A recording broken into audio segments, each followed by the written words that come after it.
Derivado do desenvolvimento sustentável, o ESG desenvolve as questões de responsabilidade social, ambiental e de governança no mundo dos negócios. O tema vem chamando cada vez mais a atenção das empresas. Mas afinal, de onde surge o conceito, o que de verdade ele implica e como chegamos até aqui?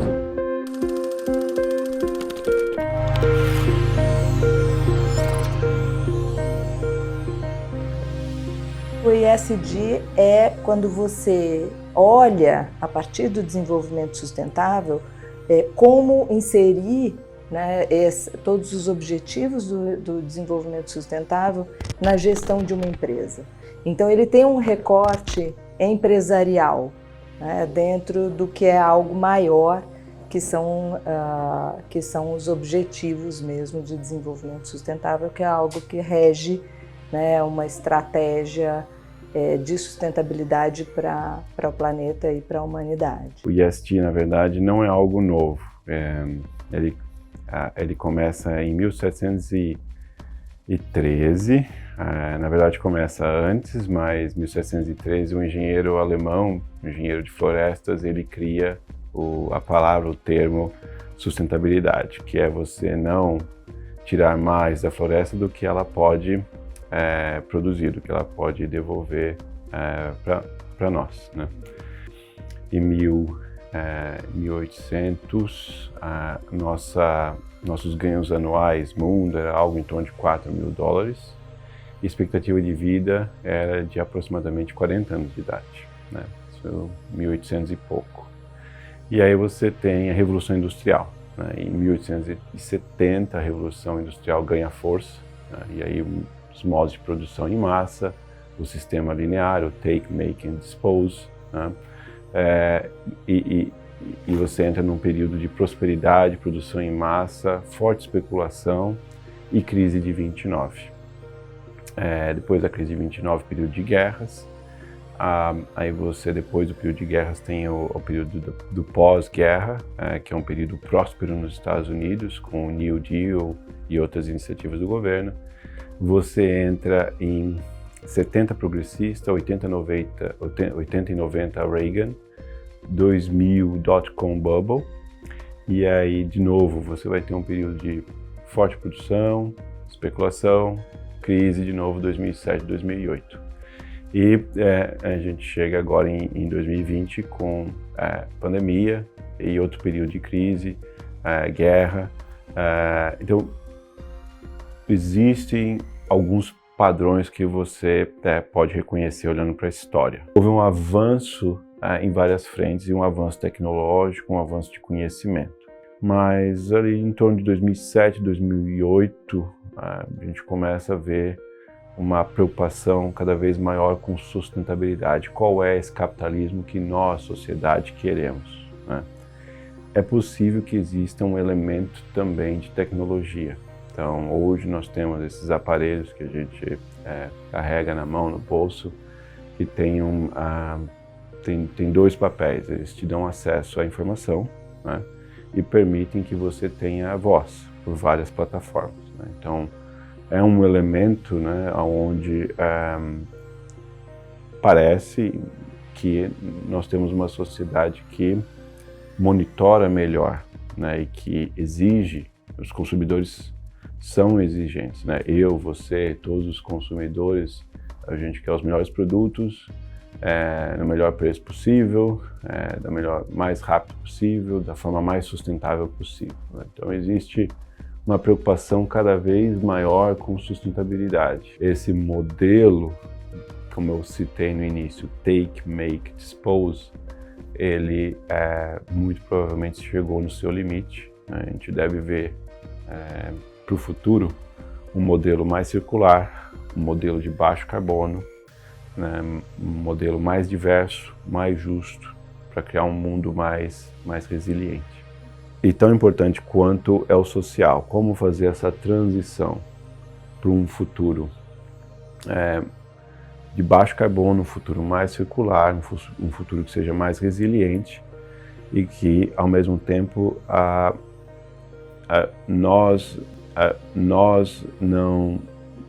gente garanta que a sociedade venha de uma forma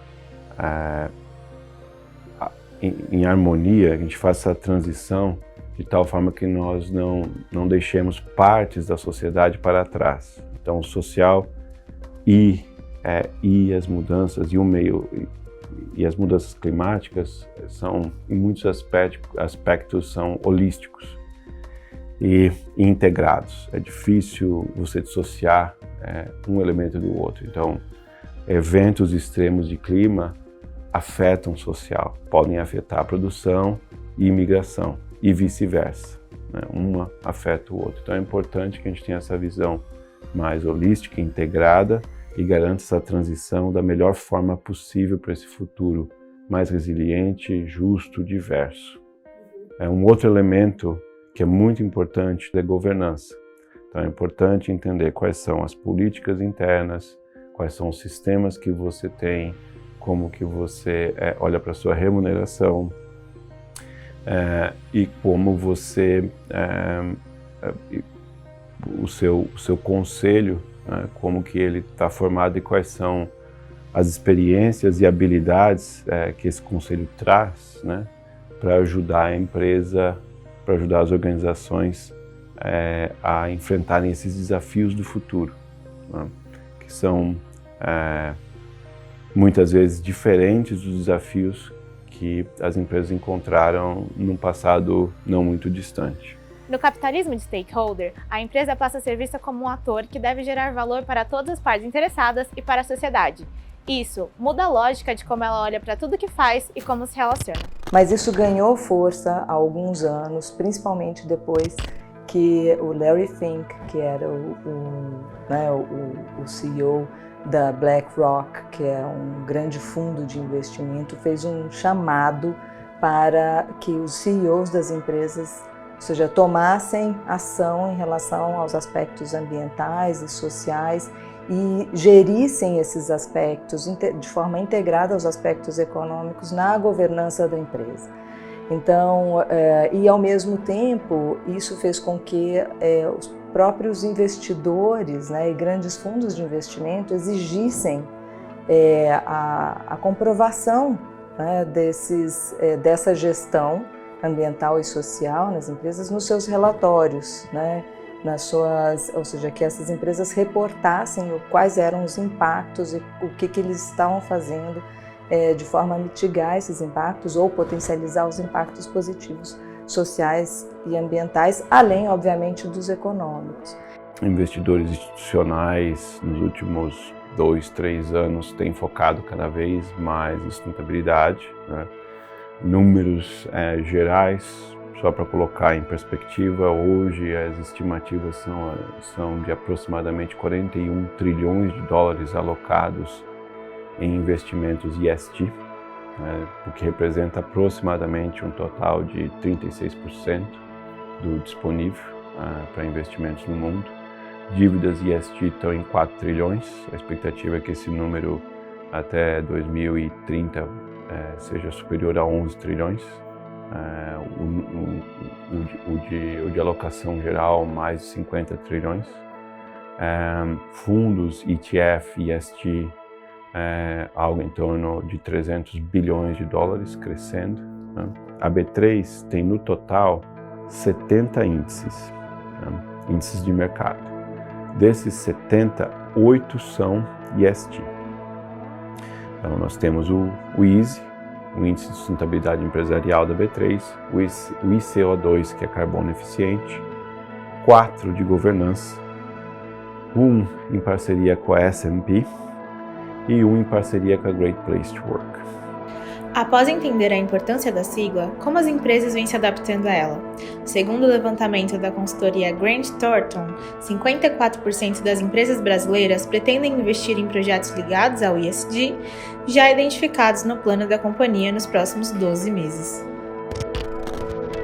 Para a maioria das empresas isso é muito recente. Eu acho que existe um movimento de tentar se adaptar a isso e tentar se entender. Eu acho que primeiro olhando para dentro e tentando entender, bom, de onde eu parto, né? Quais são os meus impactos sociais, meus impactos ambientais, e obviamente os impactos econômicos, isso sempre foi parte da gestão da empresa, e como eu organizo, né, a minha gestão para a mitigação dos impactos negativos e olhando para fora quais são os impactos positivos que eu devo potencializar, né, junto à sociedade em geral, aos diversos públicos com os quais eu me relaciono. Então existe uma transição aí, né, como se entender, né, da porta para dentro e entender os seus impactos da porta para fora e criar, né, uma estratégia mesmo de atuação a longo prazo. Então, eu acho que as empresas estão nesse processo, mas não é algo que está totalmente interiorizado na cultura das empresas. Do ponto de vista de relato para investidores, porque os investidores estão demandando os indicadores, as metas, os relatos. Algumas empresas foram ágeis em colocar isso em prática porque se sentiram muito pressionadas pelos investidores. Mas o ESG é muito mais do que isso, né? Dada a importância da questão, os especialistas apontam que se atentar ao ESG é essencial para as empresas que querem continuar atuando nos próximos anos em uma estratégia perene. E essa é também a visão de muitos investidores institucionais. Muitos deles investem para as pessoas, né, para a aposentadoria das pessoas. Então, eles tendem a ter uma visão, muitos deles, de longo prazo, né, de 20, 30, 50, 60 anos ou mais. Então, para eles é muito importante que as empresas estejam preparadas para os novos desafios, né, os desafios do futuro. Que a gente, de fato, hoje em dia, a gente precisa desse grau de comprometimento e cada vez mais um comprometimento ainda maior, porque a gente ainda tem muitos efeitos ainda não estudados ou não estudos finalizados sobre os impactos de grandes empresas, de grandes corporações, sobre as questões sociais e ambientais, né? Então, a gente tem toda aí essas discussões, né, sobre os racismos ambientais, sobre a justiça ambiental e climática, né? A gente tem visto eventos extremos, né, sobre as questões referentes ao clima. Então, cada vez mais a gente discute o papel dessas corporações. Então, é fundamental que a gente continue aprofundando as discussões e trazendo cada vez mais ferramentas de ESG para fazer esse monitoramento e esse acompanhamento das políticas empresariais. Então, eu acho que é uma exigência, é uma necessidade que a gente tem, né? A gente não pode abrir mão dessa questão, porque é uma ferramenta fundamental para os dias de hoje e para a manutenção e garantia da nossa espécie, né, para o futuro, né, e da qualidade de vida das pessoas. Diante de toda essa visão, como acontece a mensuração dessas ações? Como esses resultados são avaliados? Segundo os especialistas, hoje existem alguns standards internacionais conhecidos como Alphabet Soup. Um deles é o GRI, um standard que olha para além do foco dos investidores, com uma visão maior em sustentabilidade. Já os SASBs têm um foco maior em materialidade, para os investidores e stakeholders. Além deles, tem o CDP, uma espécie de banco de dados globais relacionados a questões climáticas. E por fim, o TCFD, que é um guia para as empresas fazerem seus relatórios de emissões e se baseia em 4 grandes elementos: governança, estratégia, riscos, métricas e performance. Durante a COP26, foi anunciada também a formação do International Sustainability Board, que tem como proposta harmonizar essas instâncias. Tudo isso para conectar a sustentabilidade aos estándares de contabilidade de demonstrações financeiras. Também, como forma de controle e análise, o Sistema B oferece guias para entender os impactos e graus de maturidade das empresas no ESG.